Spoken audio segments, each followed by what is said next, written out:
Jarná premena dovršila vek dospelosti, išlo už o 18. ročník súťaže. Záujem je, ale bol už aj vyšší ako je tohto roku.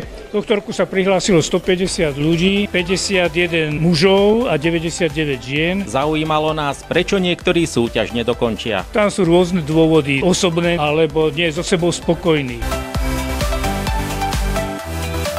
Som získala prvé miesto v kategórii ženy od 36 do 39 rokov. V mojom prípade to bol teda taký mix, pretože boli aj zdravotné problémy, nadváha a kolená mi už začali odchádzať, čiže samozrejme chcem pokračovať ako cesta je cieľ. Odporúčila by som v prvom rade prihlásiť sa, mať pevnú vôľu a vydržať. Toto je 6. krát, kedy som sa zúčastnil a prvýkrát som sa umiestnil na prvom mieste. Veľmi sa tomu teším. Úplne od začiatku, pred 18 rokmi, kedy sme sa s Juliusom poznali, tak veľmi podporujem túto myšlienku a fandím každému zúčastnenému. A tak ako mám napísané na tričku, tak každý sme víťazom vlastne tejto jarnej premeny. Oslovili sme aj tých, ktorí sa zúčastnili prvých ročníkov, potom si dali pauzu a po dlhých rokoch sa prihlásili opäť. Som získala vo vekovej kategórii do 52 rokov ženy. 3. miesto. Som tu bola pri zrode tejto jarnej premeny, kde vlastne tedy sa nahrádzala tá súťaž do formy.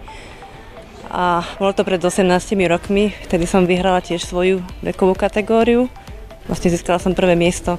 Keďže tých 18 rokov ubehlo veľmi rýchlo, niečo na mňa nabehlo, tak to bolo treba dostať preč. Prvýkrát som sa vlastne zúčastnil v roku ešte 2009, to bol tedy 3. ročník, ktorý to bola ešte skutočne pomerne malinká súťaž.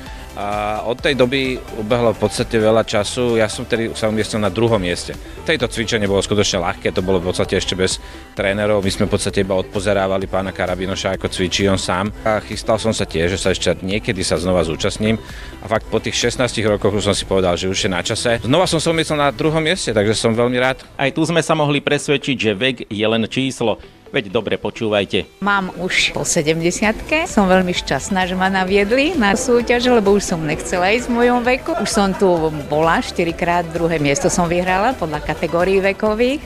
A viete, čo strašne odporúčam, že v mojom veku a byť medzi mladými a dokázať, čo oni, jak to nabíja energie človeka. Súťaž hodnotila 10-členná porota, ale za úspechmi sú aj tréneri, nezabúda sa ani na nich. Bola som ocenená ako super trénerka.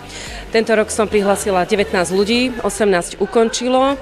Mali sme len dvoch mužov, tí sa žiaľ neumiestnili, ale 3 dievčatá mi postúpili. Mali sme jedno 1. miesto, jedno 2. miesto a jedno 3. miesto. Stále je záujem, dokonca tento rok som chcela si dať pauzičku, ale nedovolili mi to moji zverenci, takže tí ma vlastne donútili, že tento rok sme tu znova opäť. Som bola ocenená ako top trénerka jarnej premeny 2025. Jarnej premeny sa zúčastňujem s klientami už 9 rokov. Prevažuje teda tá ženská časť, ale posledné 3 roky už prihlasujeme do premeny aj pánov, dokonca aj manželské páry. Je to pre tých ľudí motivujúce. To nie je len o zmene postavy, že dám 2 fotky a súťažím, ale prakticky je to o zmene životného štýlu, je to o zlepšení zdravia, celkové zmene života k pozitívam. A toto sú absolútni víťazi tohto ročníka. 18-kou to nekončí, už teraz sa začínajú prípraviť 19. ročníka.